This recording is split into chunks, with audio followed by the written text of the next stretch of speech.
আরে তরমুজ চাচা যে আপনার তরমুজ, ও সরি, মধু এটা কত করে? আরে গেদা একদম 300। চাচা 20 টাকায় কি দেওয়া যায় না? আচ্ছা গেদা তুমি আর 10টা টাকা দাও, পুরো দোকানটাই তোমার বাপের নামে লিখে দিই। আরে রাগ করেন কে, একটা দেন, তবে খাইতে কেমন হইব? এই যে দেখো, তাইলে একটু খাই। বিসমিল্লাহ।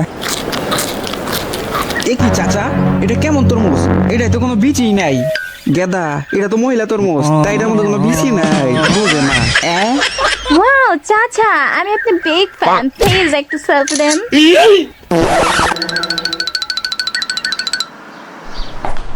আজকে বাজার থেকে ভালো ভালো তরকারি আনো, বউ খালি মারে। হ্যালো হ্যালো, এই শোনো, বাজার থেকে একটা মধু নিয়ে আইসো তো। কি মধু? আচ্ছা আনুম নে, রাখি। A few moments later. আরে দেখো বউ, তোমার জন্য মধু আনছি। এই বোকাচন্দ্র, তুমি এটা কি আনছো? কেন, তুমি তো মধু আনবার গেছিলে, আমি তো মধুই আনছি। এই তোমার কি হুদাল বরদ কিছু নাই? তুমি জানো না বাংলাদেশি মধু মানে এই যে এইটারে কয় গদ্ধব।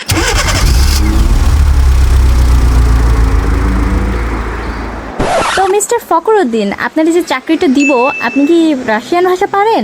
ম্যাডাম রাশিয়ান ভাষা বাংলায় লিখলাম কই হারি। আচ্ছা বলুন তো, ছবিতে দেখানো এই জিনিসটার নাম কি? এটা কি মধু, রসমালাই, তরমুজ নাকি আগুন? আরে ম্যাডাম এটা তো একদম সহজ, এটা হচ্ছে তরমুজ। ওই বোকাচন্দ্র, এটা হলো যে যা, তোরে একটা সুযোগ দেয়া যায়, যা আমার জন্য একটা মধু নিয়ে যা। ম্যাডাম এই যে আপনার মধু। শালার পিয়াজির ঘরের পিয়াজি, জিলাপির ঘরের জিলাপি, তুই বাই হ। শালার জীবনে কি করলাম, একটা গার্লফ্রেন্ডও নাই। এই রমজান আল্লাহর কাছে একটা গার্লফ্রেন্ড চাম, কি যে কষ্ট। কিন্তু সারা দেশে সব জায়গায় মধু মধু লাগাই দিছে। এই কাকুটা মধু মধু কয়ে ভাইরাল হয়ে গেল। ও শিট, লাইফে গার্লফ্রেন্ড থাক বা না থাক, বাট আমাকে ভাইরাল হতেই হবে। বাট কি করলে ভাইরাল হবো? আইডিয়া, বুদ্ধি পাইছি। এখন আমিও একজন সফল তরমুজ ব্যবসায়ী, এখন আমিও ভাইরাল হবো। So video is over. ওহ, অনেকদিন পর বললাম। বাট ভিডিওটা তোমাদের কাছে কেমন লাগলো প্লিজ কমেন্ট করে জানিয়ে দিও। আর first of all sorry for late, সত্যি অনেক দেরি হয়ে গেছে। আসলে আমার একটা কম্পিউটার দরকার, তাই আমি একটু মেহনত করতেছি। বাট এখন থেকে আমি রেগুলার হব ইনশাআল্লাহ।